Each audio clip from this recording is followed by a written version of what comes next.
वरतून machines create करायचे, ह्या सगळ्या गोष्टी याच्यामध्ये असतील. त्याच्यानंतर शेल स्क्रिप्टिंग. मग शेल स्क्रिप्टिंगमध्ये सगळ्याच गोष्टी येतात. शेल स्क्रिप्टिंगमध्ये तुम्ही मॉड्यूल्स कसे क्रिएट करणार आहात, स्क्रिप्टिंग फाईल कशी राईट करणार आहेत, क्रॉन जॉब कसा क्रिएट करायचा, क्रॉन असेल, क्रॉप असेल किंवा अजून बाकीचे जे टूल्स आहेत, म्हणजे मेथड्स आहे, व्हेरिएबल आहे, फंक्शन्स आहे. हे एक्झॅक्टली त्याचा यूज कसा होतो, ह्या सगळ्याच गोष्टी आहेत.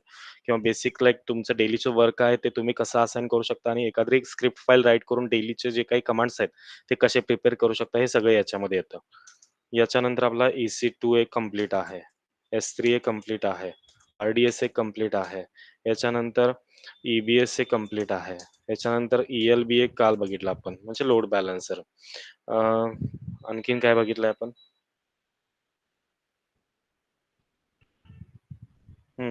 EC2, S3, RDS, EBS, ELB. अजून कोणते टूल्स बघितले त्याच्यामध्ये?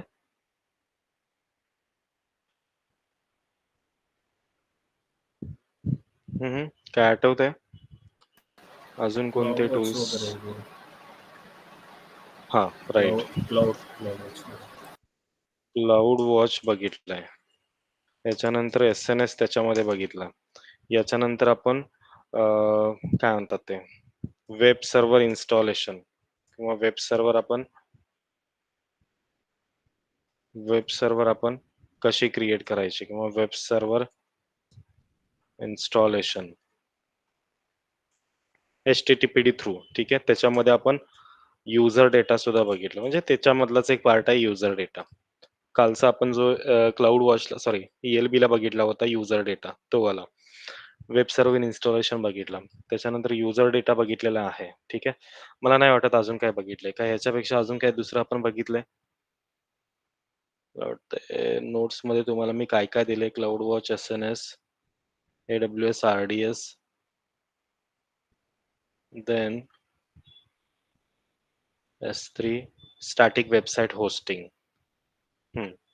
वेब सर्व्हर इन्स्टॉलेशन हा एक आहे HTTPD चा. Static website hosting, right, through Tomcat. म्हणजे टॉमकॅट थ्रू आपण जे बघितलं. S3चा पार्ट आहे ना? कोणती? नाही, आपण हे बघितलं होतं ना की एक वेबसाईट, एक HTTPD थ्रू आपण एक वेबसाईट होस्ट केली होती, आठवते? अच्छा. मला वाटते खूप दिवस झाले त्याला. हा. त्यावेळेस आपण एक लायनक्स राईट, शिकत होतो सर त्यावर. सॉरी, लायनक्स काय? स्टार्टिंग मध्ये शिकलो होतो सर, लायनक्स शिकत होतो त्यावेळी सांगितलं होतं. राईट. लायनक्स आणि शेल स्क्रिप्टिंगच्या इन बिटवीन आपण एक स्टॅटिक वेबसाईट होस्ट करून ट्राय केला होता. ते फक्त तुमच्या अंडरस्टँडिंगसाठी असते, स्टॅटिक वेबसाईट कशी होस्ट करायची, या सगळ्या गोष्टी. ठीक आहे, ऑलमोस्ट इथपर्यंत आपले क्लाउडच्या सर्व्हिसेस ज्या आहेत त्या बऱ्यापैकी, म्हणजे स्टॅटिक वेबसाईट होस्टिंग हा फक्त एक नॉर्मल आहे तुमच्यासाठी, ते क्लाउडच्या सर्व्हिसेस मध्ये नाही येत आहे. ठीक आहे, आता राहतात कोणते बघा. याच्यामध्ये आपल्याला सुरुवातीला म्हणजे AWS लॅम्बडा एक इम्पॉर्टंट आहे. AWS लॅम्बडा एक आहे. याच्यानंतर अजून काही विचारलं जाऊ शकतं तुम्हाला? AWS लॅम्बडा, त्याच्यानंतर VPC एक आहे. VPC आहे, व्हर्च्युअल प्रायव्हेट क्लाउड. त्याच्यानंतर याच्याच मध्ये एक Ansible नावाचा एक टूल आहे. Ansible हे ऍक्च्युली डेव्हऑप्स साइडला येतं, बट Ansible आपण याच्यामध्येच कव्हर करतोय. VPC, Ansible आणि त्याच्यानंतर एक आहे तो राऊट 53. राऊट 53. ठीक आहे, हा एक आहे. म्हणजे इथून एक थोडंसं आपलं पेंडिंग मध्ये येतं. AWS लॅम्बडा, VPC, Ansible आणि राऊट 53. ठीक आहे, हे 4 टूल्स आहेत. अजून याच्यामध्ये बघा, अजून याच्यामध्ये तुम्हाला इलास्टिक बेंच बहुतेक विचारलं जाईल. बिनस्टॉक, सॉरी, बेंच नाही, बिनस्टॉक. इलास्टिक बिनस्टॉक सर्व्हिस, एक बिनस्टॉक म्हणून एक आहे. स्टॉक, इलास्टिक बिनस्टॉक सर्व्हिस, ही एक आहे. याच्यामध्ये थोडंसं आपण एक्सप्लोर करू शकतो. ही सध्या तरी ऑप्शनलला ठेवू, कारण याच्या इन्स्टेड आपण दुसरी एक डिप्लॉयमेंटसाठी आपण डायरेक्टली इकडंच बघणार आहोत कुबरनेटिसमध्ये. तरी सुद्धा आपण हे ट्राय करू, हे पण आपण कंप्लीट करायचं. ठीक आहे, तर याच्यावरती सुरुवातीला आधी आपलं डिस्कशन व्हायला पाहिजे. एक्झॅक्टली तुम्हाला याच्यामधलं काय काय समजलंय. ठीक आहे. त्याच्यानंतर हे तर आपण स्टार्ट करायचंच आहे. इथे तुमचा क्लाउड संपून जातो. म्हणजे क्लाउडचे जे काही सर्व्हिसेस आहेत, जे युजफुल सर्व्हिसेस आहेत, ठीक आहे. इलास्टिक विनस्टॉक झाल्यानंतर अजून एक कोणती बघू शकतो आपण? वेट. ऑटो स्केलिंग तर आपण याच्यामध्ये कव्हर करतोय. अदरवाईज आपण ऑटो स्केलिंग मी तुम्हाला अजून थोडंसं एक्सप्लोर करून सांगू शकतोय. वेट. एम-एफ-ए कोड काय बघ चेक कर एकदा. एक सेकंड. परत एकदा मी लॉग इन करतो. एक न्यू रिफ्रेश आला असेल. वेट.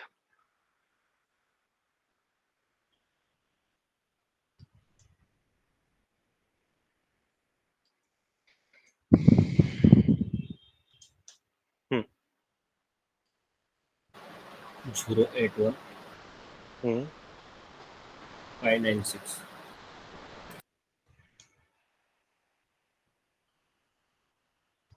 एक काम करू मग आपण. आपण एकदा ऑटो स्केलिंग बघूयातच. ठीक आहे.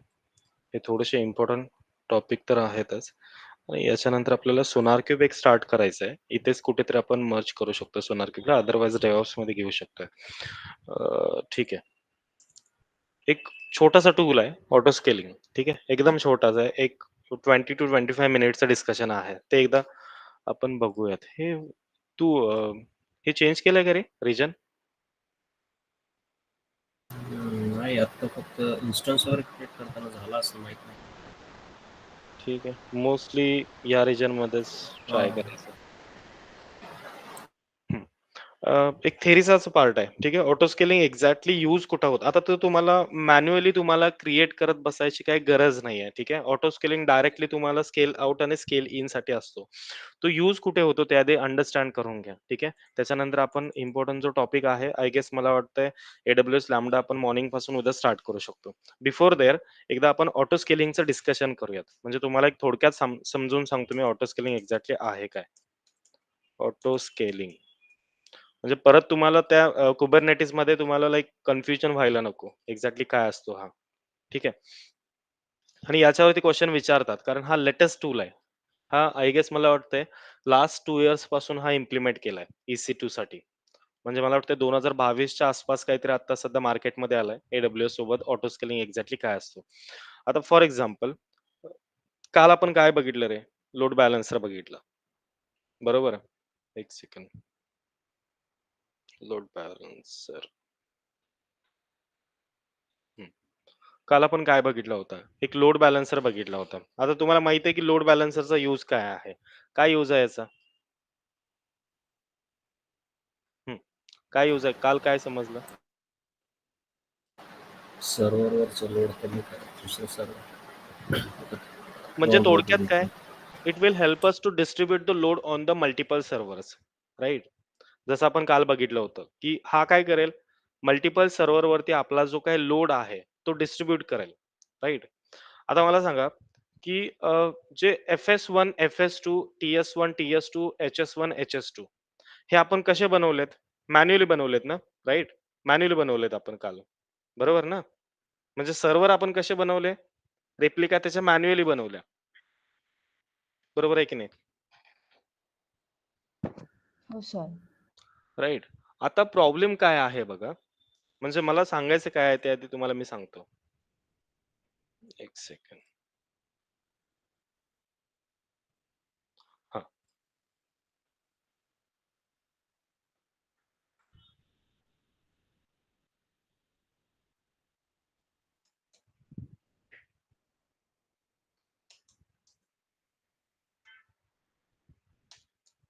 हं. आता ऑटो स्केलिंग काय असतं बघा, की काल आपण काय केलं, की आपल्याला हे समजलं, की लाइक अपकमिंग डेजमध्ये फ्लाइटच्या ज्या काही रिक्वेस्ट आहेत, फ्लाइटच्या रिक्वेस्ट नंबर ऑफ इन्क्रीज होऊ शकतात. म्हणजे नंबर ऑफ रिक्वेस्ट या लाइक येऊ शकतात. ठीक आहे.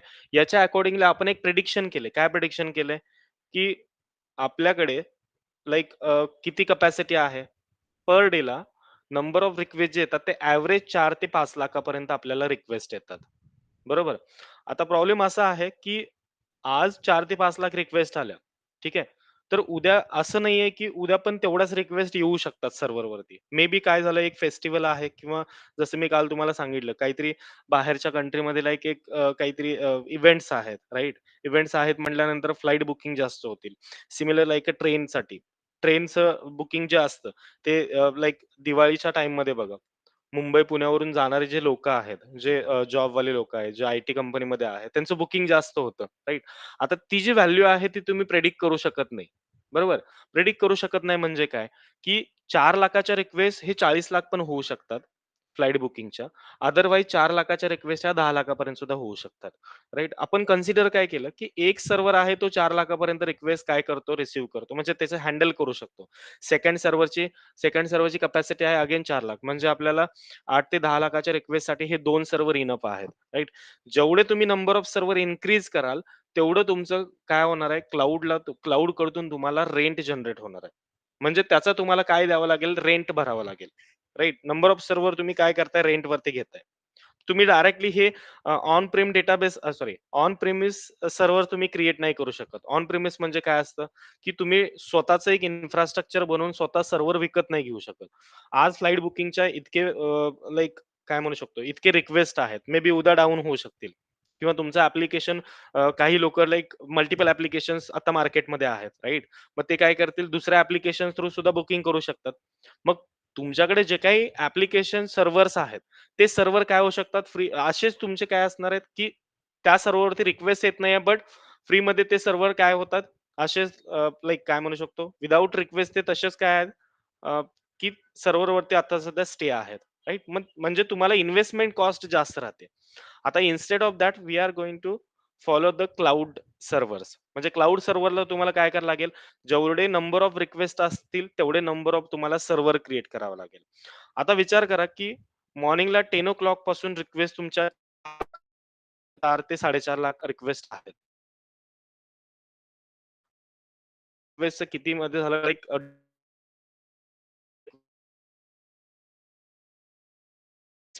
सर्व्हर क्रिएट करून ठेवला होता.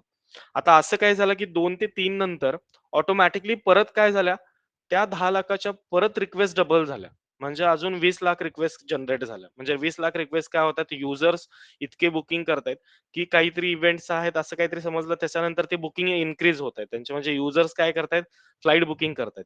मग या केसमध्ये काय होणार आहे, तुम्हाला परत सर्व्हरवरती जायला लागेल. म्हणजे क्लाउडवरती जायला लागेल. त्याच्यानंतर परत तुम्हाला रेंटवरती काय घ्यायला लागेल, सर्व्हर तुम्हाला इम्प्लिमेंट करावे लागतील. कशामध्ये? टार्गेट ग्रुपमध्ये. म्हणजे इथे परत तुम्हाला सर्व्हर येतील, इथे परत सर्व्हर होतील, राइट? आता ह्याच्यावरती मॉनिटर करायचं काम कोण करणार तुम्हाला माहितीच आहे. क्लाउड वॉच काय करेल, मॉनिटर करेल. त्याच्या अकॉर्डिंगली तुम्हाला ट्रिगर पोहोचेल. म्हणजे परत स्मूथली रनिंग करायसाठी परत तुम्हाला काय करावं लागेल, नंबर ऑफ सर्व्हर्स तुम्हाला इन्क्रीज करावं लागेल. परत इव्हनिंग नंतर काय झाल्या, त्याच्या परत डबल रिक्वेस्ट झाल्या.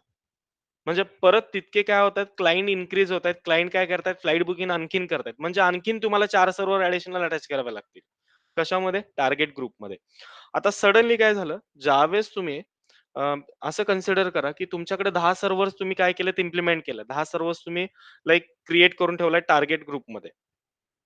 म्हणजे कशासाठी? नंबर ऑफ रिक्वेस्ट तुमच्या इन्क्रीज झाल्यात बाय डिफॉल्ट त्याच्यामुळे. आता सॉरी रिक्वेस्ट तुमच्या इन्क्रीज झाल्यात. इव्हनिंग 10 पर्यंत रिक्वेस्ट सगळ्या काय झाल्या, सगळ्यांनी जे काही बुकिंग करायचं ते करून घेतलं. परत रात्री लाइक 11 नंतर किंवा 12 नंतर त्या 10-20 लाखाच्या किंवा 40 लाखाच्या रिक्वेस्ट परत सडनली ड्रॉप होऊन 4 लाखापर्यंत आल्या. आता 4 लाखापर्यंत परत रिक्वेस्ट आल्या. तर याचा अर्थ काय? एक सर्व्हर ते रिक्वेस्ट हँडल करू शकतो. म्हणजे बाकीचे जे काही 9 सर्व्हर्स आहेत, त्या 9 सर्व्हरवरती रिक्वेस्टच तुमची जाणार रिक्वेस्ट. बट काय होणार आहे, की विथआऊट एनी लाइक लोड म्हणजे एक सर्व्हर जर तुमची रिक्वेस्ट हँडल करत असेल, तर त्याचं फालतू राइट? म्हणजे याचं प्रिडिक्शन तुम्ही करू शकताय का रे? किंवा दरवेळेस तुम्हाला हेच काम आहे, की क्लाउड वॉच बघून, तुमचा मेल बघून किंवा तुम्हाला एक ट्रिगर पोहोचलाय, तुम्हाला एक नोटिफिकेशन आलंय. त्याच्या अकॉर्डिंगली तुमच्याकडे हेच काम नसतं, की तुम्ही डायरेक्टली जाऊन सर्व्हरवरती परत तुम्ही टार्गेट ग्रुपमध्ये सर्व्हर इन्क्रीज करणारा. ज्यावेळेस नंबर ऑफ रिक्वेस्ट डिक्रीज होतील, लोड कमी येईल, परत जाऊन तुम्ही ते सर्व्हर डिक्रीज किंवा डिलीट करणारा किंवा लाइक त्याला डायरेक्टली अनइन्स्टॉल करणारा. म्हणजे इतकंच तुमच्याकडे लाइक काम नाही, की तुम्हाला याच्यावरती कंटिन्युअसली मॉनिटर करावं लागेल. मग त्या केसमध्ये आपल्याकडे सोल्युशन काय आहे? म्हणजे काय सोल्युशन असू शकतं, की हे जे मॅन्युअल वर्क आहे, म्हणजे हे जे मॅन्युअली तुम्ही काय करताय, की तुम्ही डायरेक्टली येताय, सर्व्हरवरती जाताय, परत तुम्ही नंबर ऑफ सर्व्हर इन्क्रीज करताय, राइट? परत तुमच्याकडे रिक्वेस्ट कमी झाल्या, परत तुम्ही जाताय, परत नंबर ऑफ सर्व्हर जे इन्क्रीज केले होते ते परत तुम्ही डिलीट करताय आणि बाय डिफॉल्ट जितके काही एव्हरेज रिक्वेस्ट आहेत त्याच्या अकॉर्डिंगली तुम्ही काय करताय, की एकच सर्व्हर तुम्ही ॲज इट इज ठेवताय, राइट? आता हे जे मॅन्युअल वर्क आहे, हे मॅन्युअल वर्क तुम्ही डेली करू शकत नाहीये. मग डेली करू शकत नाहीये, तर त्याच्यासाठी एक प्रूफफुल सोल्युशन पाहिजे. So that is nothing but the auto scaling. मग त्या केसमध्ये ऑटो स्केलिंग पिक्चरमध्ये यायला पाहिजे. म्हणजे ऑटो स्केलिंग म्हणजे काय असतो?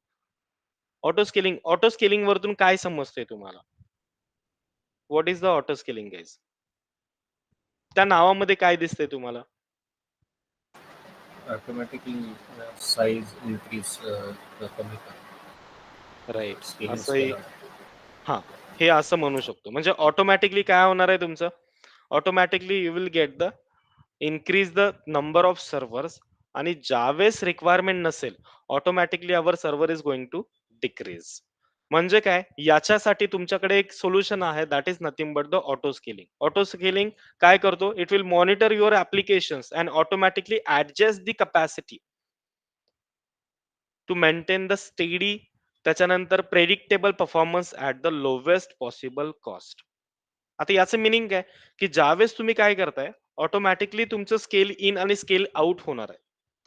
मग तुम्हाला 1 तासाचा आता तुम्हाला माहित आहे क्लाउडची एक प्रोसेस त्यांची एक पॉलिसी आहे. प्रत्येक आवर्सचे तुमच्याकडे बिल जनरेट होतं. म्हणजे प्रत्येक आवर्सचं बिल जनरेट होतं. जितके तास तुम्ही त्यांचे सर्व्हिसेस यूज करता, तितक्या तासाचं बिल जनरेट होणार. तुम्ही 2 तास सर्व्हिसेस आता लाइक नंबर ऑफ रिक्वेस्ट ज्या होत्या ते डिक्रीज झाल्या आणि 4 लाखापर्यंत आल्या.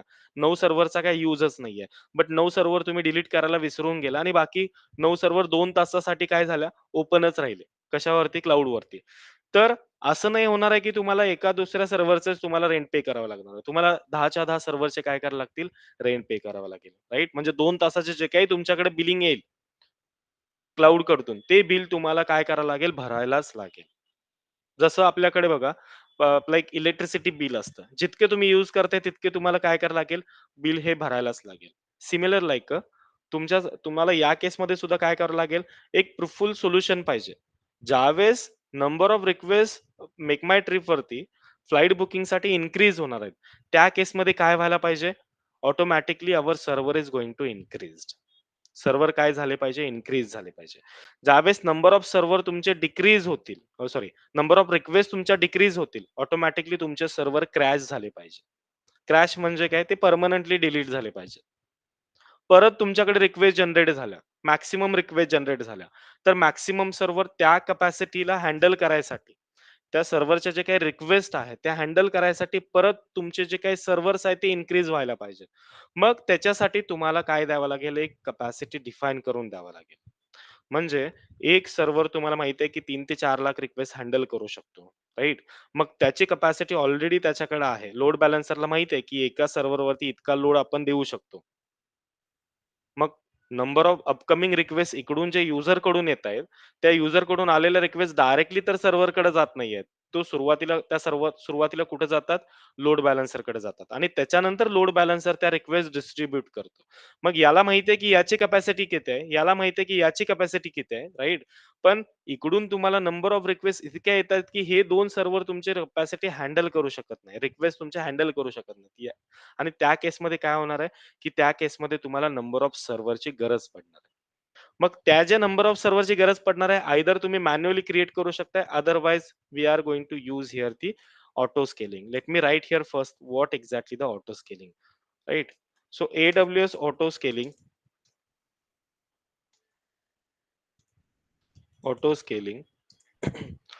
monitor your your application and automatically automatically the capacity adjust the capacity to maintain steady, काय म्हणू शकतो आपण? मेंटेन स्टेडी, त्याच्यानंतर प्रेडिक्टेबल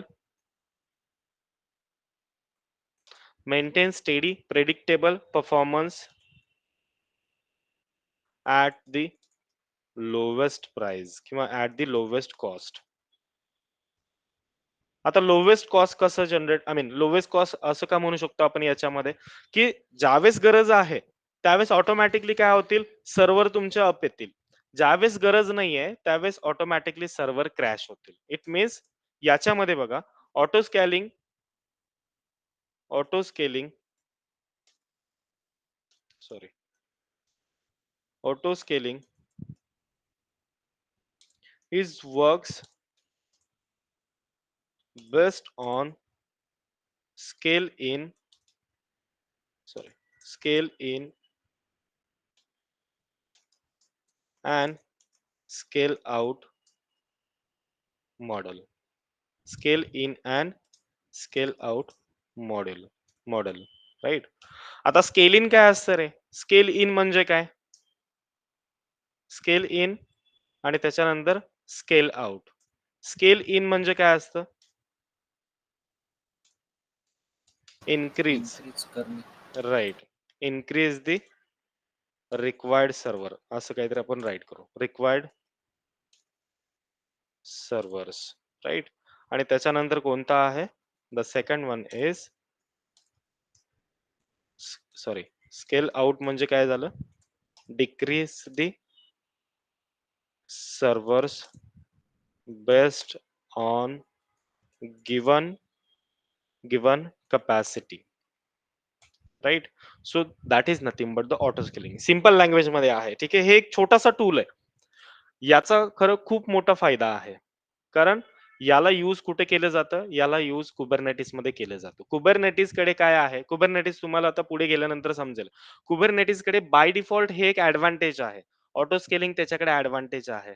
त्याच्यानंतर लोड बॅलन्सरचं सुद्धा ऍडव्हान्टेज त्याच्याकडे आहे, जे आपण काल बघितलं. आता आपण काल मॅन्युअली बघितलं क्रिएट करून, but Kubernetes automatically load balancer त्याच्याकडे ऍडव्हान्टेज आहे. It will distribute the number of load, but internally तो कसा काम करतो हे तुम्हाला विचारलं जातं इंटरव्ह्यू मध्ये. याच्यामध्ये पण बघा, ऑटो स्केलिंग मध्ये काय करतं, ज्यावेळेस गरज आहे त्यावेळेस तो स्केल इन करतो, ज्यावेळेस गरज नाहीये त्यावेळेस तो ऑटोमॅटिकली स्केल आउट करतो. That is nothing but the auto scaling. ठीक आहे, हे विसरायचं नाहीये. Auto scaling is nothing but the scale in and scale out right. It will monitor your application and automatically adjust the capacity to maintain the steady and predictable performance at the lowest cost. म्हणजे तुम्हाला गरज नसेल तर तुमचे server तो काय करणार, crash करणार. मग त्याची प्राइस, त्याची जी काही रेंट आहे तो तुम्हाला पे करायची गरजच नाहीये. ज्यावेळेस गरज असेल त्यावेळेस तो ऑटोमॅटिकली काय करेल, स्केल इन करेल right. That is nothing but the auto scaling. एक सिंपल तुम्हाला सांगतो इथे कुठे असतो ऑटो स्केलिंग. इथे जर तुम्ही गेला, एक सेकंड, सुरुवातीला आपण EC2 कडे जाऊ.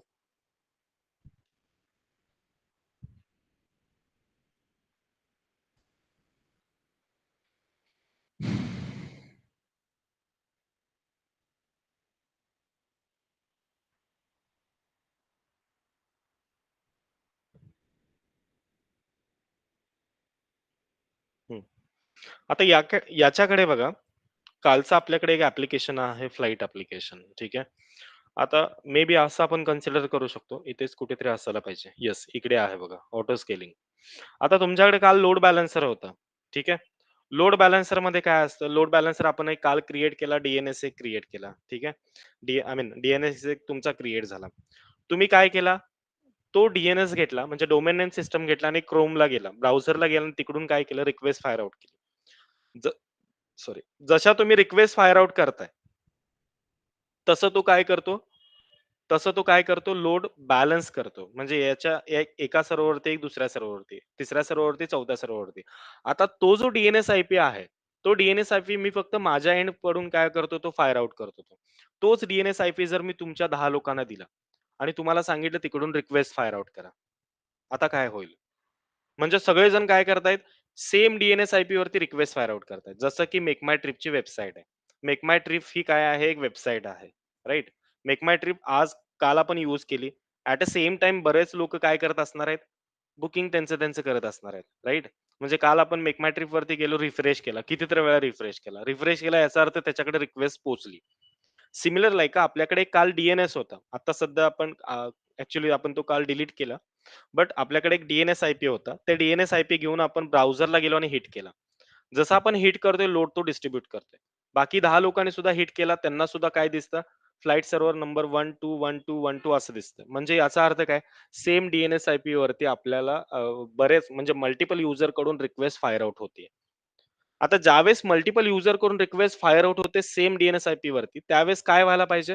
एक तर तुमचं ॲप्लिकेशन क्रॅश होईल. म्हणजे तुमचा सर्व्हरच एक वेळेस काय येईल, एक 10 मिनिटं तुम्ही कंटिन्युअसली 10-15 लोकांना एकच DNS-IP द्यायचा. ठीक आहे. कारण आपण सिंपल T2 मायक्रो यूज करत होतो याच्यामध्ये. म्हणजे हा जो फ्लाइट बुकिंगचा सॉरी फ्लाइट सर्व्हर आपण क्रिएट केला होता, तो T2 मायक्रो होता. त्याच्याकडे T2 मायक्रो होता, राइट? त्याच्याकडे जास्त कॅपॅसिटी नाहीये. 1 जीबीची रॅम आहे त्याच्याकडे. आणि आपण 10-15 लोकांना सेम DNS-IP दिला आणि त्यांना रिक्वेस्ट फायर आउट करायला लावल्या कंटिन्युअसली. तर काय होईल? तो अशी एक वेळ येईल, की तुम्हाला तो रिस्पॉन्सच देणार नाही. रिस्पॉन्स देईन पण एकदम लेट देईल. तो तसं काय करेल? कारण तुम्ही इतके लोक काय करताय त्याच्यावरती रिक्वेस्ट फायर आउट करताय. राइट? आता तो व्हायचंय. मग त्या केसमध्ये आपण काय केलं नंबर ऑफ सर्व्हर्स आपण इन्क्रीज केले होते. म्हणजे एकाचे 2 सर्व्हर केले. बट आता अशी केस आहे, की आपल्याकडे सेम DNS-IP आहे, 2 सर्व्हर आहेत आणि 100 लोकांना आपण DNS-IP दिला. त्यांना सांगितलं मोबाईलवरतून फायर आउट करा, लॅपटॉपवरतून करा, कॉम्प्युटरवरतून करा. आता या केसमध्ये काय होतील? तुमचा जो DNS-IP होता, की तुमचा सर्व्हर एकच होता. 10 लोकांच्याकडून कंटिन्युअसली किती रिक्वेस्ट येतायत? 10 रिक्वेस्ट येतायत. कंटिन्युअसली 10 मिनिटं रिक्वेस्ट येतायत. तर तो तितकं सुद्धा हँडल करू शकत नाहीये. तर आता काय केलं आपण या केसमध्ये 2 सर्व्हर क्रिएट केले आणि 100 लोकांच्याकडे तो DNS-IP दिला. तर पॉसिबल आहे का त्या केसमध्ये सुद्धा काय होणार आहे? परत तुमचा सर्व्हर क्रॅश होणार. मग हेच तुम्हाला काय करायचं आहे? अव्हॉइड करायचं आहे. राइट? मग हे अव्हॉइड कसं करू शकतो? By using the auto scaling. म्हणजे यालाच तुम्हाला जर अव्हॉइड करायचं असेल, तर तुम्हाला काय करावं लागेल? एक ऑटो स्केलिंग तुम्हाला एक जनरेट करावा लागेल. मग ऑटो स्केलिंग ग्रुपमध्ये जर तुम्ही गेला, तर इथे तुम्हाला दिसतं बघा, create auto scaling group. Get started with EC2 auto scaling by creating an auto scaling group. ठीक आहे. याच्या जर खाली तुम्ही गेला तर हाऊ इट वर्क्स. आता हा वर्क कसा करतो बघा. याच्यामध्ये तुम्हाला 2 सिच्युएशन्स आहेत. ठीक आहे. आता याच्यामध्ये काय असतं, एक तुम्हाला मिनिमम साइज डिफाईन करावी लागते. मिनिमम साइज म्हणजे काय, की तुमच्या मेक माय ट्रिपच्या ॲप्लिकेशन वरती फ्लाइट बुकिंगचं जे काही API आहे, त्याच्या आतमध्ये 1 सर्व्हर राहणार की 2 सर्व्हर राहणार. तो म्हणजे तुमची मिनिमम साइज. कळतंय सगळ्यांना? मी काय म्हणतोय ते? हो सर. राइट. म्हणजे त्या फ्लाइट बुकिंगच्या 1 सेकंड.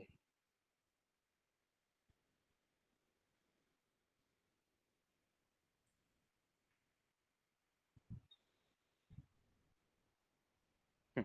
आता याच्यामध्ये बघा, याच्या आतमध्ये किती नंबर ऑफ सर्व्हर्स राहणार? हे कशावरती डिपेंड आहे? तुमच्या मिनिमम साइज वरती डिपेंड आहे, की तुम्ही मिनिमम साइज किती देताय. याच्यानंतर असते डिझायर कॅपॅसिटी. डिझायर कॅपॅसिटी म्हणजे काय, की तुमच्या लाइक काय म्हणू शकतो, की रिक्वेस्ट जे जनरेट्स होतायत सर्व्हरवरती, त्याची कॅपॅसिटी काहीतरी असणार आहे. जसं मी तुम्हाला एक फिगर सांगितली, की 4,00,000 रिक्वेस्ट एका सर्व्हरवरती आपण पाठवू शकतो, राइट? म्हणजे 10,00,000 रिक्वेस्टसाठी आपल्याला 2 ते 3 सर्व्हर्स आपल्याला लागतील, right? That is nothing but the desire capacity, right?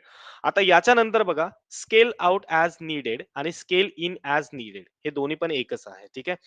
या केसमध्ये तुम्हाला काय करावं लागेल ऑटो स्केलिंगच्या, तुम्हाला एक मिनिमम कॅपॅसिटी आणि तुम्हाला एक मॅक्सिमम कॅपॅसिटी डिफाईन करायची आहे. मिनिमम इथं एक राहील आणि मॅक्सिमम तुमच्याकडे 4 राहतील.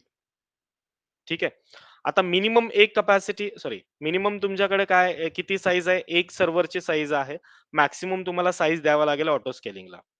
ज्यावेळेस ऑटो स्केलिंगला आपण 4 ची एक साईज देतो, की 4 सर्व्हर्स आपले काय झाले पाहिजे, गरज असेल त्यावेळेला क्रिएट झाले पाहिजे. म्हणजे आणखीन 2 राइट? आणि गरज नसेल तर ते क्रॅश सुद्धा व्हायला पाहिजे. तर ती कॅपॅसिटी म्हणजे काय झाली? Maximum size. मिनिमम झाली, मॅक्सिमम झाली. मग याच्यामध्ये काय होतं? जर नंबर ऑफ रिक्वेस्ट इन्क्रीज झाल्या, ऑटोमॅटिकली तुमचे 2 सर्व्हर इन्क्रीज होतील. म्हणजे याचीच रेप्लिका इथे एक बनेल, याचीच रेप्लिका इथे एक बनेल. आता सडनली रिक्वेस्ट ड्रॉप झाल्या, तर काय व्हायला पाहिजे? Automatically you will get the scale out from the AWS cloud किंवा AWS ऑटो स्केलिंग. म्हणजे तुमच्या रिक्वेस्ट परत ओरिजिनल स्टेजला आल्या. 4,00,000च्या आय मीन 40,00,000च्या रिक्वेस्ट परत तुमच्या 4,00,000 आल्या. तर त्या केसमध्ये काय व्हायला पाहिजे? हे जे 2 सर्व्हर्स आपण ॲडिशनल ऑटो स्केलिंगला सांगितले होते, की ॲडिशनल किती मॅक्सिमम साइज करायची आहे? 4 ची. तर इकडून काय करायचे? हे सर्व्हर डिक्रीज करायचे, म्हणजे त्याला स्केल आउट करायचं. सो ही रिस्पॉन्सिबिलिटी कोणाची असते, तर ऑटो स्केलिंगची असते. That is nothing but the automatically scale in and scale out. याच्यामध्ये सगळ्या गोष्टी राईट करून दिलेल्या आहेत त्यांनी. एक्झॅक्टली ऑटो स्केलिंग काय आहे, ठीक आहे. ऑन डिमांड इन्स्टन्स किंवा पर्सेंटेज हे बघा, save up to 90% of the EC2 instance, sorry EC2 cost. आता याचे बेनिफिट सुद्धा आहे. फॉल्ट टॉलरन्स म्हणजे detect when an instance is unhealthy, terminate it terminate it and launch an instance to replace it. म्हणजे काय, की समजा एखादी सिच्युएशन आहे आणि फ्लाइट बुकिंग वरती आपल्याकडे 4 सर्व्हर आहे, ठीक आहे. आणि सर्व्हरचं तर तुम्हाला माहिती असतं, सर्व्हर कधी कधी मे बी म्हणजे कधी तर डाऊन होऊ शकतो. वेदर वरती डिपेंड आहे, बरोबर. वेदर तुमचं थोडंसं काहीतरी चेंज झालं म्हणजे लाईक रेनिंग सीझन मध्ये बघा, बरेच इश्यू येतात सर्व्हरला, राईट. लाईक जसे इलेक्ट्रिक पॉवरला जसे इश्यू येतात, तसे सर्व्हरला सुद्धा लाईक कधी कधी इश्यू येतात. मग त्या केसमध्ये समजा तुमचा एक सर्व्हर क्रॅश झाला. फॉल्ट टॉलरन्स म्हणजे काय मी ते सांगतोय. समजा तुमचा एक सर्व्हर क्रॅशच झाला. याच्या आतमध्ये 4 सर्व्हर आहेत. एक सर्व्हर क्रॅश झाला तर तो काय झाला, टर्मिनेट झाला. राइट.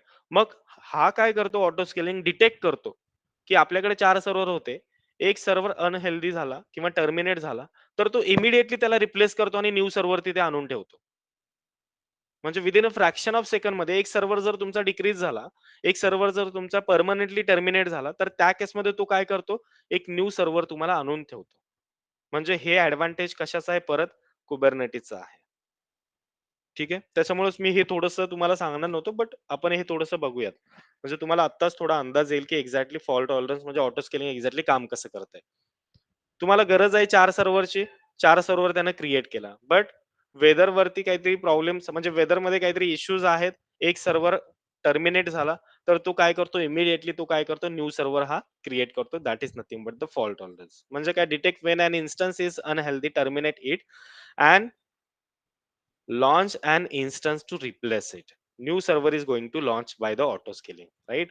Then cost management आहे, save money by automatically, right, sorry, by dynamically launching instances when they are needed and terminating them when they aren't. म्हणजे त्या सर्व्हरची गरज असेल तर तो क्रिएट करेल. ज्यावेळेस गरज नसेल, हे 2 सर्व्हर्स आहेत. राइट. हे 2 सर्व्हर रिक्वेस्ट आता हँडल करू शकतात. परत ओरिजिनल स्टेजला आपल्या रिक्वेस्ट गेल्यात. नंबर ऑफ रिक्वेस्ट जे आज बुकिंग झालं होतं. असं नाही की डेली तेवढं बुकिंग होऊ शकतं. कदाचित उद्या काही लोकांना लाइक 2 दिवसानंतर कुठे जायचंच नाहीये. जिथं फंक्शनला गेलं तिथंच 2 दिवस फंक्शन आहे. म्हटल्यानंतर 2 दिवस ह्या सर्व्हरची गरज आहे का? नाहीये. ज्यावेळेस ते रिटर्न रिटर्न येतील, म्हणजे ज्यावेळेस आपल्या मॅचेस वगैरे जे काही बाहेरच्या कंट्रीमध्ये आहे ते संपून जातील. त्याच्यानंतर ह्या सर्व्हरची परत तुम्हाला गरज पडणार आहे. मग त्या केसमध्ये तो काय करेल, ते सर्व्हर परत आपल्या लाइक ऍडिशनल केसमध्ये ते सर्व्हर परत इन्क्रीज होतील, म्हणजे स्केल इन होईल. म्हणजेच काय होईल, तुमच्या 2 दिवसाचे परत काय झालं, डायनॅमिकली तुमची कॉस्ट सेव्ह होते.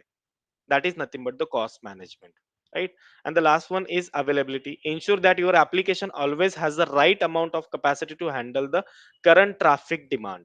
मग हे ट्रॅफिक डिमांड जे आहे, ट्रॅफिक कशावरती क्रिएट होणार आहे, तुमच्या मेक माय ट्रिपच्या ऍप्लिकेशन वरती ट्रॅफिक येणार. मग त्याची जी ट्रॅफिकची जी काही लाईक जितके काही ट्रॅफिक असेल, जितके काही रिक्वेस्ट असेल, ते ट्रॅफिक सुद्धा काय करणार आहे, लोड बॅलन्सर डिस्ट्रीब्यूट करेल. बट डिस्ट्रीब्यूट करता वेळेस तो जो फ्रॅक्शन ऑफ सेकंड मध्ये डिस्ट्रीब्यूट करतोय, त्यावेळेस या सर्व्हरकडे कधी दुसरी रिक्वेस्ट गेली पाहिजे, ज्यावेळेस या सर्व्हरची रिक्वेस्ट कंप्लीट होईल, म्हणजे रिस्पॉन्स तो परत देईल. याला रिक्वेस्ट पोहोचवली आणि त्याने रिस्पॉन्स बॅक दिला, त्याच्यानंतरच याच्याकडे दुसरी रिक्वेस्ट गेली पाहिजे. सिमिलर लाईक याचं, सिमिलर लाईक याचं, सिमिलर लाईक याचं. म्हणजे त्याच्यामुळे काय असतं, राऊंड रॉबिन टेक्निक असते बघा. या सर्व्हरवरती एक रिक्वेस्ट गेली, दुसरी रिक्वेस्ट याच्यावरती, तिसरी रिक्वेस्ट याच्यावरती, चौथी रिक्वेस्ट याच्यावरती.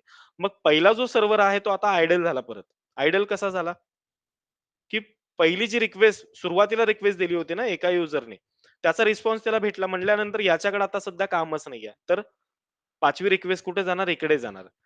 तोपर्यंत याला सुद्धा, हा सुद्धा आयडल होणार. परत 6वी रिक्वेस्ट इकडे जाईल. परत हा सुद्धा आयडल होईल. 7वी रिक्वेस्ट इकडे जाईल. परत हा सुद्धा आयडल होईल. 8वी रिक्वेस्ट इकडे होईल.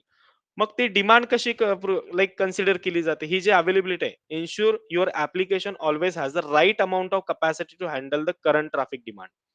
मग हे कसं हँडल केलं जातं? समजा हे 4च सर्व्हर्स आहेत. या 4 सर्व्हरवरती मगाचपासून किती रिक्वेस्ट आल्यात? 16 लाख रिक्वेस्ट आहेत असं कन्सिडर करा. मग 16 लाख रिक्वेस्ट हँडल करायला याची जी कॅपॅसिटी आहे ती करेक्ट आहे. सडनली काय झाल्या? रिक्वेस्ट इन्क्रीज झाल्या आणखीन 4 लाखाने. मग काय होईल, रिक्वेस्ट तुमची ओव्हरलोड होईल. ओव्हरलोड होते म्हणजे काय होते, की आणखीन एक सर्व्हर पाहिजे होता, पण 4च सर्व्हरवरती काय होतायत 20,00,000 रिक्वेस्ट जातात. म्हणजे ह्याच्यावरती 5 रिक्वेस्ट, ह्याच्यावरती 5 रिक्वेस्ट, ह्याच्यावरती 5, ह्याच्यावरती 5. मग याला जो रिक्वेस्ट पाठवली आपण, युजरने याच्याकडे एक रिक्वेस्ट पाठवली आहे, त्याला रिस्पॉन्स पोहोचवायच्या अगोदर दुसरी रिक्वेस्ट आली. म्हणजे काय झालं, that is nothing but the overloading. मग हे जर ओव्हरलोडिंग असं होत असेल, immediately auto scaling will catch the request. I mean like catch the issues. मग त्या केसमध्ये काय करतो, त्या केसमध्ये त्याच्याकडे अवेलेबिलिटीचा एक ॲडव्हांटेज आहे. अवेलेबिलिटी म्हणजे काय करतो तो, की करंट ट्रॅफिक डिमांडनुसार तो काय करतो, ऑटो स्केलिंगला इन्फॉर्म करतो, की आपल्याकडे काय आहे, आणखीन डिमांडची आय मीन सर्व्हरची डिमांड लागणार आहे किंवा सर्व्हर आपल्याला आणखीन ॲडिशनल लागतायत. मग त्याच्यानुसार तो काय करतो, ऑटोमॅटिकली स्केल आउट करतो किंवा स्केल इन करतो सुरुवातीला, right? So that is nothing but the availability. Benefit समजले सगळ्यांना? हे वाचून घ्यायचंय, ठीक आहे? हे फक्त मी याचे काही नोट्स वगैरे तुम्हाला देत नाहीये, कारण लास्ट बॅचमध्ये आपण कुबरनेटिसमध्ये हे कव्हर केलं होतं. बट तुम्हाला थोडंसं ॲडिशनल माहिती असावं याच्याबद्दल, त्याच्यामुळे मी तुम्हाला इथे सांगतोय. फॉल्ट टॉलरन्स, कॉस्ट मॅनेजमेंट आणि अवेलेबिलिटी. क्लिअर आहे आता? Sir okay. याच्यामध्ये बघा, आता हे प्राइसिंगची एक आहे त्याच्याकडे. हे प्राइस कशावरती डिपेंड असतात, की तुम्ही किती ॲडिशनल सर्व्हर्स यूज करताय त्याच्यावरती तुम्हाला प्राइसिंग एक लाइक तिथे तुम्हाला दिसू शकते. आता याच्यामध्ये बघा, Amazon EC2 auto scaling features have no additional fees beyond the service. Fees for the Amazon EC2, CloudWatch for scaling policies, and the other AWS resources that you use. Visit the pricing page of each service to learn more. त्याचं एक pricing page राहतं. त्या pricing पेजवरती आपण check करू शकतो, की एक सर्व्हर आपले किती प्राइस आय मीन किती तास यूज झालाय, किती आवर्स यूज झालाय, त्याच्या अकॉर्डिंगली तुम्हाला त्याची प्राइसिंगचा एक चार्ट दिसेल. ठीक आहे. त्याच्यानुसार आपल्याला प्राइसिंग समजून येते. आता हे जर क्रिएट करायचं असेल तर कसं क्रिएट करतात हे पण एकदा बघा. क्रिएट ऑटो सेलिंग ग्रुपवरती क्लिक करायचं. ठीक आहे. समजा अ, एक काम करू. मी फ्लाइटला सध्या काय करतो, स्टार्ट करतो.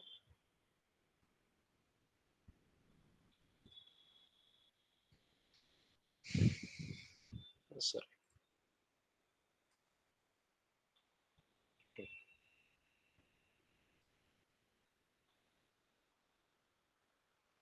ठीक आहे. तुमचा फ्लाइट सर्व्हर तुमचा काय झालाय, स्टार्ट झालाय.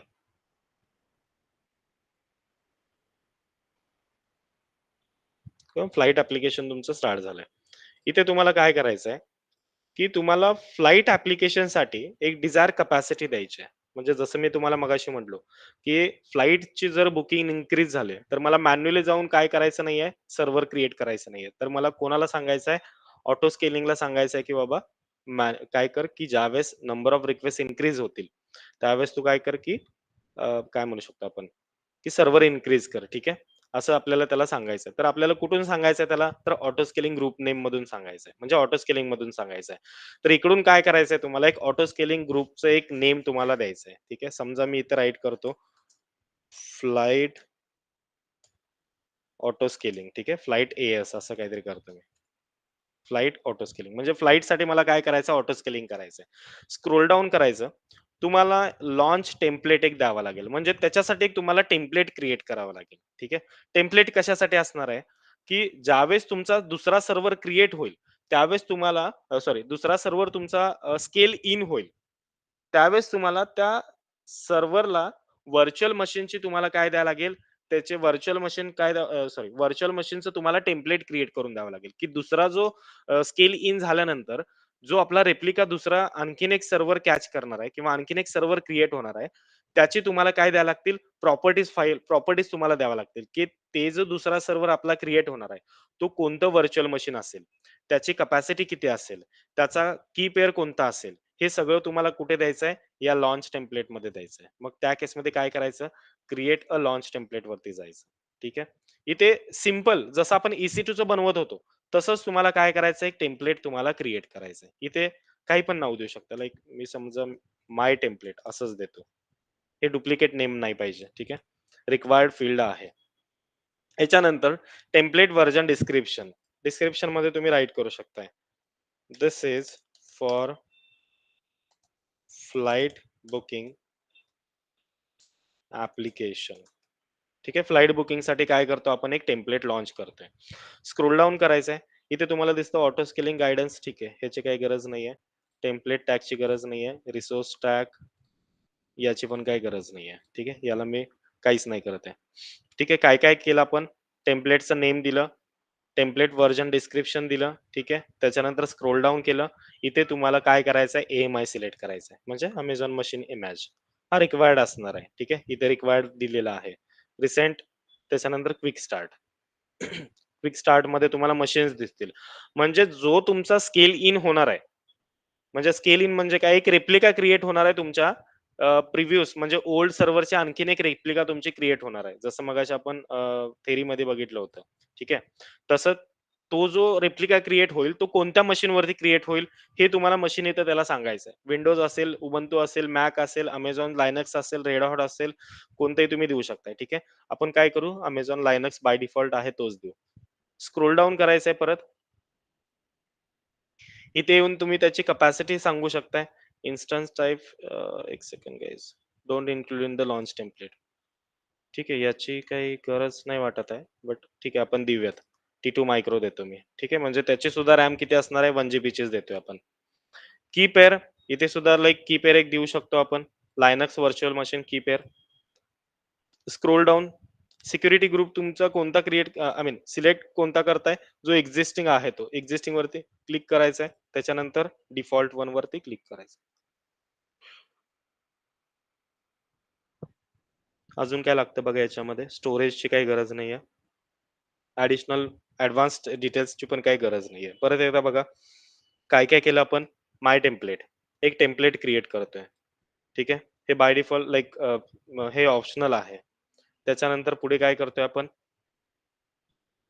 अमेझॉन मशीन इमेज आपण सिलेक्ट करतोय, AWS लायनक्सची.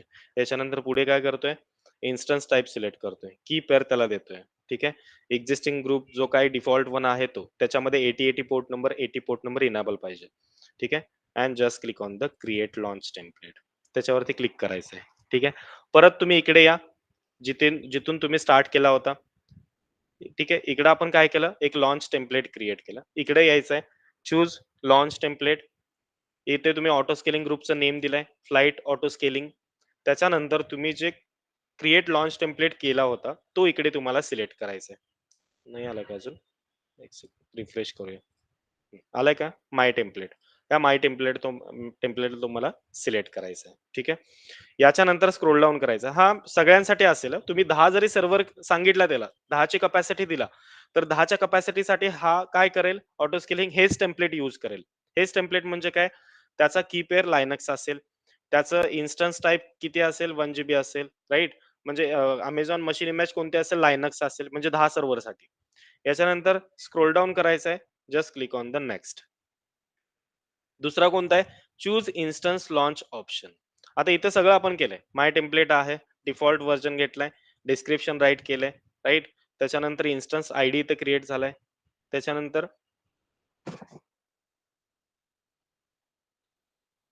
ओके सॉरी गाईज, त्याच्यानंतर T2 मायक्रो आपण यूज करतोय, राईट.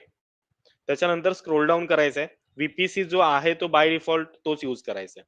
त्याच्यानंतर availability zone and subnet. Availability zone तुम्ही काय करू शकता, इथे सिलेक्ट करू शकता. तुम्हाला सगळेच अवेलेबिलिटी झोन घ्यायचे आहेत, सगळेच तुम्ही घेऊ शकता, बट मिनिमम 2 तरी पाहिजे.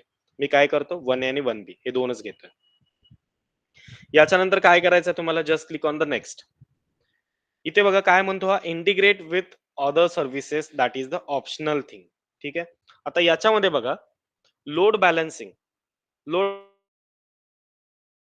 याच्यामध्ये बघा, एक तर तुमच्याकडे लोड बॅलन्सर नाहीये, अदरवाइज तुमच्याकडे लोड बॅलन्सर आहे. सध्या आपल्याकडे लोड बॅलन्सर आहे का, नाहीये. आपल्याकडे फक्त एक सर्व्हर आहे. VPC याच्यामध्ये सुद्धा no VPC latest latest service एक ऍडिशनल सर्व्हिस आहे, याची पण काही गरज नाहीये, दॅट इज द ऑप्शन्स. ठीक आहे, हेल्थ चेक साठी इथे ऑलरेडी तो हेल्थ चेक करतोय. हेल्थ चेक ग्रेस पिरियड किती आहे, 300 सेकंडचा आहे. म्हणजे हेल्थ चेक म्हणजे काय, तुमचा सर्व्हर क्रॅश होतोय की नाही हे प्रत्येक 5 मिनिटानंतर तो जाऊन चेक करणार. ठीक आहे, याच्यानंतर just click on the next. परत इथे काय देऊ शकताय तुम्ही, डिझायर्ड कपॅसिटी, म्हणजे मगाशी आपण जे म्हणलो ते, एक तर डिझायर्ड कपॅसिटी तुम्ही 1 देऊ शकताय, 2 देऊ शकताय, राईट. आणि इथे तुम्ही मिनिमम कपॅसिटी आणि मॅक्सिमम कपॅसिटी. मी काय करतो, सगळ्याला 1-1च देतो. किंवा इथे समजा मिनिमम आणि मॅक्सिमम मध्ये 2 द्यावं लागेल. Sorry guys. म्हणजे डिझायर कॅपॅसिटी सुद्धा 1, मिनिमम डिझायर कॅपॅसिटी सुद्धा 1 देतोय आपण आणि मॅक्सिमम डिझायर कॅपॅसिटी आपण 2 देतोय. म्हणजे इन केस तुम्हाला जर लोड इन्क्रीज झाला तर तुमचे ऍडिशनल आणखीन 2 सर्व्हर क्रिएट होतील. ठीक आहे, ऑटोमॅटिकली. म्हणजे स्केल इन होईल अप टू द 2. म्हणजे टोटल किती झाले मग आता 1, 2 आणि हे 2, म्हणजे टोटल 4 सर्व्हर तुमचे असायला पाहिजे. जसं लोड इन्क्रीज होईल त्या केसमध्ये. स्क्रोल डाऊन करायचं आहे. याची पण काही गरज नाहीये. That is a optional thing. Scroll down, additional capacity setting is a default. Scroll down, enable instance, याची पण काही गरज नाहीये. Just click on the next. इथे तुम्हाला काय करायचंय बघा, ऍड नोटिफिकेशन्स. जर तुम्हाला नोटिफिकेशन्स पाहिजे असतील, एखादं लाईक स्केल इन झाला तर त्या केसमध्ये तुम्ही नोटिफिकेशन इकडून ऍड करू शकताय. म्हणजे कोणाला SNS टॉपिकला सांगू शकताय परत, जो SNS टॉपिक तुमच्याकडे क्रिएटेड असेल क्लाउड वॉच, ठीक आहे, त्याला सांगू शकताय की आपण काय केलं, एक ऍडिशनल एक सर्व्हर आपला क्रिएट झालाय. म्हणजे कधी तुमचे सर्व्हर क्रिएट झाले हे तुम्हाला सुद्धा माहिती नसतं. तुम्हाला इतकंच माहिती असणार आहे की आपण ऑटो स्केलिंगला एक कॅपॅसिटी दिली आहे, त्याच्यानुसार तो त्याचं काम करतोय. स्केल इन स्केल आउट करायचं काम करतोय, राईट. मग याच्यामध्ये तुम्हाला सुद्धा माहिती पाहिजे असेल की तुमच्याकडे सर्व्हर कधी इन्क्रीज झाले आणि सर्व्हर तुमचे कधी स्केल आउट झाले, स्केल इन झाले आणि स्केल आउट झाले. तर त्यासाठी तुम्ही काय करू शकताय, क्लाउड वॉच SNS क्रिएट करू शकताय आणि क्लाउड वॉच SNS कडे जाऊन तुम्ही काय करू शकता, ELB ला कनेक्ट करू शकता. मग त्या केसमध्ये इथे तुम्हाला तो टॉपिक दिसेल, जो टॉपिक तुम्ही क्रिएट केला असेल तो. आता SNS तर तुम्हाला माहितीच आहे कसं करायचं ते. हे सुद्धा तुम्ही प्रॅक्टिस साठी करू शकताय, राईट. अदरवाइज इथून तुम्ही रिमूव्ह करू शकता. That is the optional thing. Then just click on the next. Add tag सुद्धा ऍड करू शकताय. ठीक आहे, टॅगची काही गरज नाहीये. It will help us to search anything. तुम्ही सर्च करू शकताय त्याच्या टॅगच्या अकॉर्डिंगली, की कोणतं मशीन आहे किंवा कोणती लाईक काय म्हणू शकतो आपण, लाईक कोणता ऍडिशनल सर्व्हर तुम्ही क्रिएट करू शकताय, केलेला आहे त्याच्यासाठी इथे टॅग ऍड करू शकताय. आपण टॅग ऍड करत नाहीये. Just click on the next. Last one is a review. आता इथे तुम्हाला रिव्ह्यू करायचं आहे. ग्रुप डिटेल्स इथं आहेत. फ्लाईट ऑटो स्केलिंग आपण क्रिएट केलाय. माय टेम्पलेट नावाचं एक लॉन्च टेम्पलेट केलंय. ठीक आहे, याच्यानंतर इथे तुम्ही VPC बाय डिफॉल्ट घेतलाय. अवेलेबिलिटी झोन तुम्ही कोणती घेतलाय, 1A आणि 1B घेतलाय. इन्स्टन्स टाईप रिक्वायरमेंट त्याची काही गरज नाहीये. त्याच्यानंतर लोड बॅलन्सिंग आपण घेतलेला नाहीये. VPC घेतलेला नाहीये. म्हणजे बाय डिफॉल्ट VPC एक असतो, दुसरा वाला आहे हा. Application recovery controller zonal shift याला आपण डिसेबल ठेवलाय. हेल्थ चेक प्रत्येक 5 मिनिटांनंतर तुमचे हेल्थ चेक राहील. ग्रुप साईज डिझायर कॅपॅसिटी 1 आहे. स्केलिंग मध्ये मिनिमम कॅपॅसिटी 1, मॅक्सिमम 2 दिली, राईट.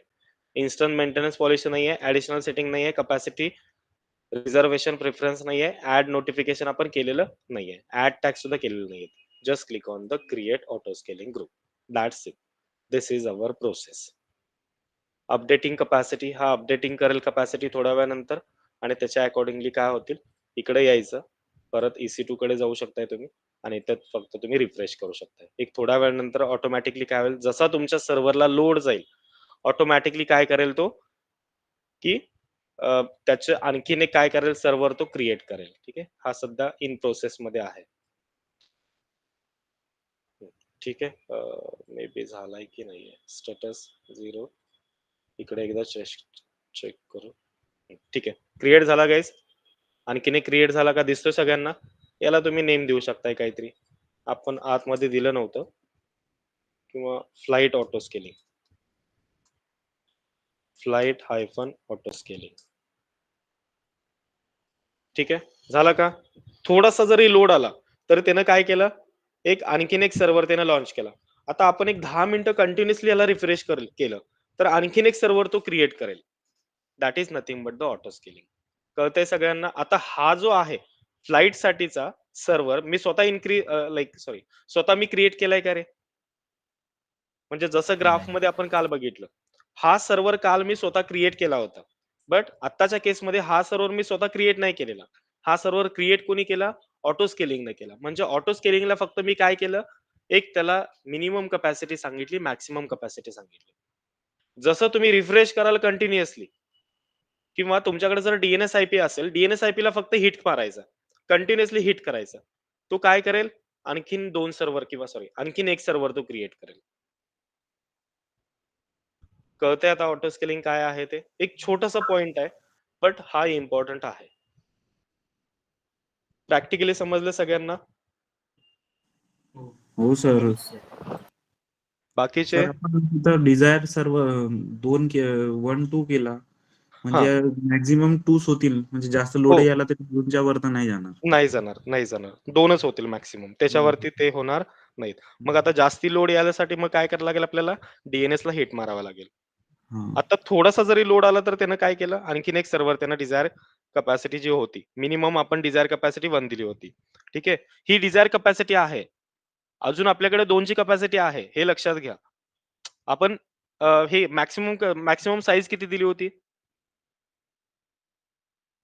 हं. मॅक्सिमम 2 सिलेक्ट केली होती. 2 सिलेक्ट केली होती, राइट? म्हणजे आणखीन 2 सर्व्हर तुमचे याच्या आतमध्ये येऊ शकतात फ्लाइट ॲप्लिकेशन्स थ्रू. मग त्याच्यासाठी काय करावं लागेल? आता आपण काल ॲक्चुअली लोड बॅलन्सर डिलीट केला. बट तुम्ही काय करायचं मग त्या केसमध्ये DNS आयपीला फक्त हिट मारायचं. एक दोघा-तिघांच्याकडे DNS आयपी द्यायचा आणि त्यांना सांगायचं हिट करा म्हणून. आणि इथं फक्त काय करायचं रिफ्रेश करायचं. इथं फक्त रिफ्रेश करायचं. ऑटोमॅटिकली तुमचे ते 2 सर्व्हर इकडे येतील. आता ही डिझायर कॅपॅसिटी आली. डिझायर मिनिमम 1 दिली होती. हा ओरिजिनल आपली साइज आहे. मिनिमम साइज एक होती बघा. मगाशी आपण त्या ह्याच्यामध्ये बघितलं. ऑटो स्केलिंगच्या थेअरीमध्ये. एक मिनिमम होती ती म्हणजे ही. त्याच्यानंतर एक डिझायर म्हणून आपण एक 1 दिली होती. ठीक आहे. म्हणजे ही रिक्वायर्ड आहे असं सांगितलं, की बाबा दरवेळेस काय कर 2च ठेव. 1 सेकंड.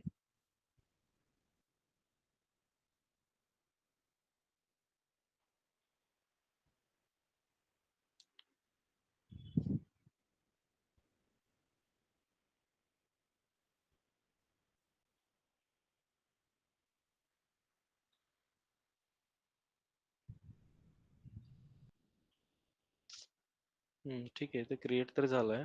मला बॅक जायचंय का होत नाहीये ते? हां. नाही यार.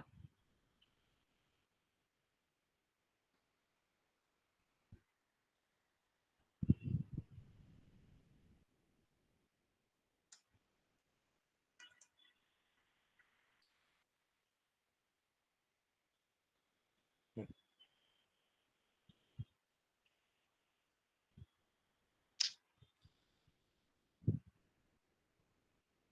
मगाशी इथं एक आपल्याला यार ते चेंज झाला. ठीक आहे. मगाशी एक आपल्याला इथे ग्राफ दिसला होता. अं,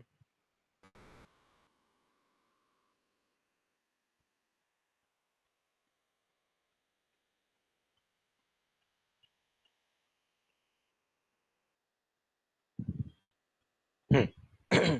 इथे बघा. मिनिमम साइज इथे किती आहे? 1, 2, 3, 4 म्हणजे मगाशी आपल्याकडे एकच होती.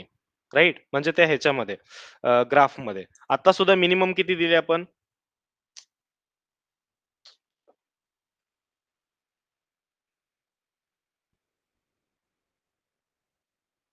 हं. आता याच्यामध्ये कुठेतरी आपल्याला दिसेल minimum just give me a second guys.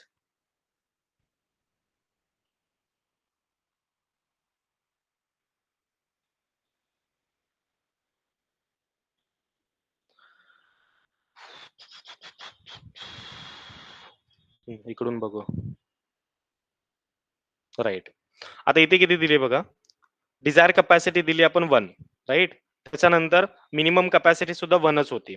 1 आणि मॅक्सिमम इथे दिसते बघा स्केलिंग लिमिट्स मिनिमम 1 म्हणजे याच्यामध्ये बघा याच्याकडे 4 आहेत. म्हणजे आपले मिनिमम म्हणजे ऑलरेडी 1 असलेला डिझायर कॅपॅसिटी म्हणजे आपल्याला तो आता रिक्वायर्ड आहे.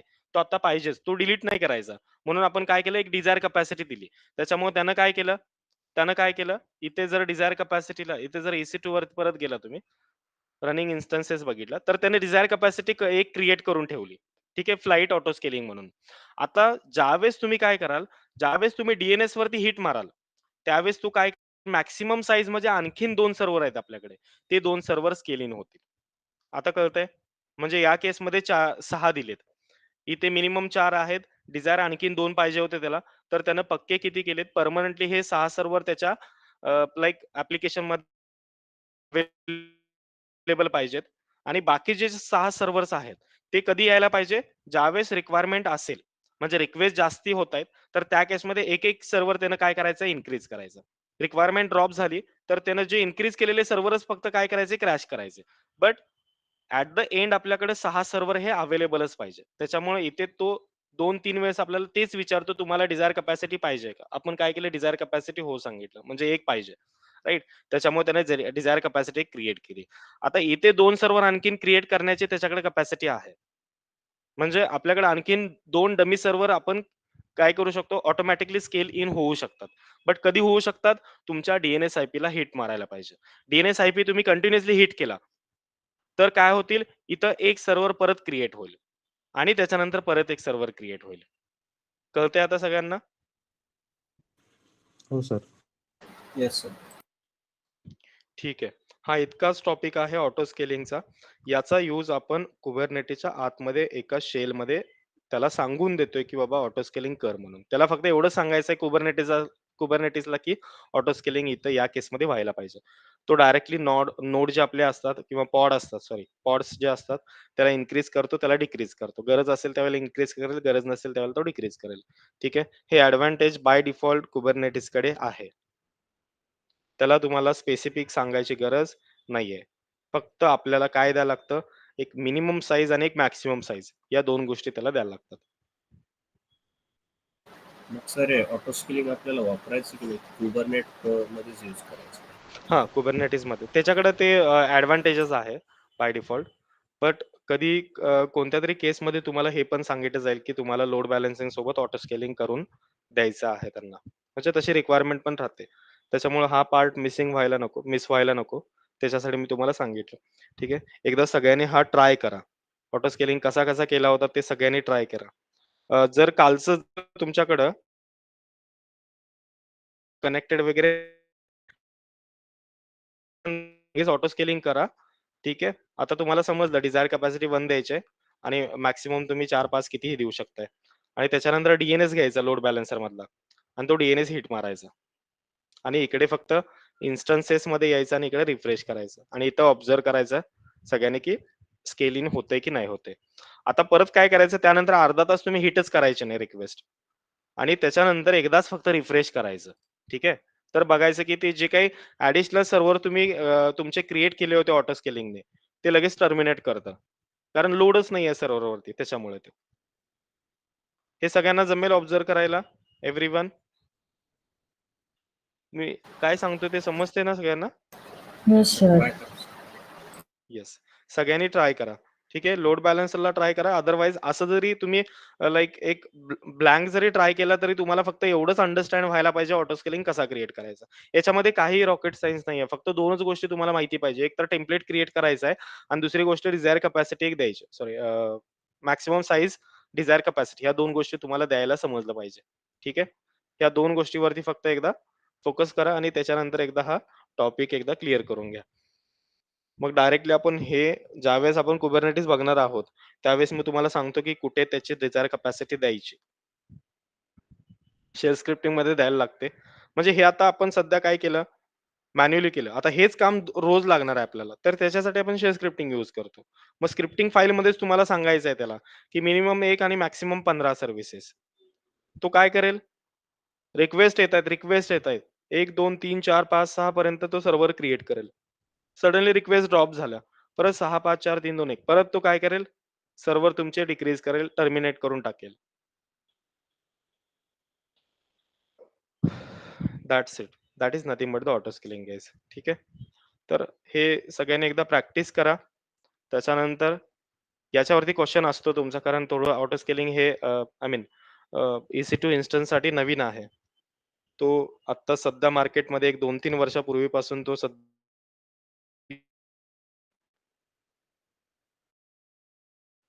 त्याच्यामुळं थोडंसं एकदा लाइक एकदा फक्त प्रॅक्टिस करून घ्या सगळ्यांनी.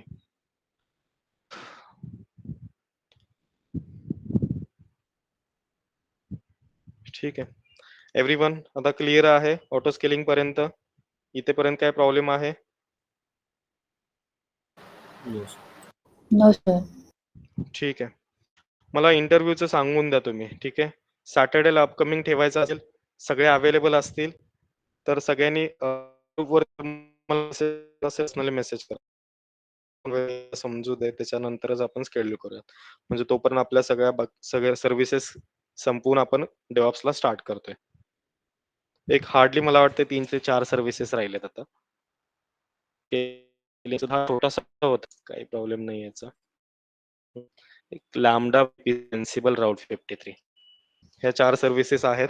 आणखीन आपल्याला 5 सेशन लागतील याच्यामध्ये, 4 ते 5 सेशन.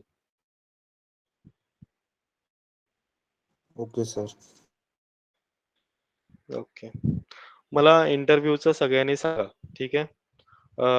सॅटर्डेला ठेवायचं असेल, कारण हे बघा उद्या पॉसिबल मला आहे, बट तुमचं एकदा तुम्ही सगळ्यांनी विचार करा. त्या सगळ्या सर्व्हिसेस झाल्यानंतर सगळ्यावरतीच इंटरव्ह्यू होईल. सर माझे 24 पर्यंत थोडे पेपर आहे, तर आपण सॅटर्डे संडेलाच घेऊ. ठीक आहे, सगळे ऍग्री तर मग सगळे तसे एकदा, पण असं नाही सॅटर्डेला तुम्ही म्हणणार उद्या घेऊयात, असं व्हायला नको. आणि त्यानंतर सगळेच गायब असं त्यामुळे सगळे डिस्कस करा आपापसात आणि त्याच्यानंतर मला फायनल रिव्ह्यू सांगा तुमचा. मग सॅटर्डेला आपण प्लॅन मॉर्निंगला वगैरे. सर सॅटर्डेला माझं ओके.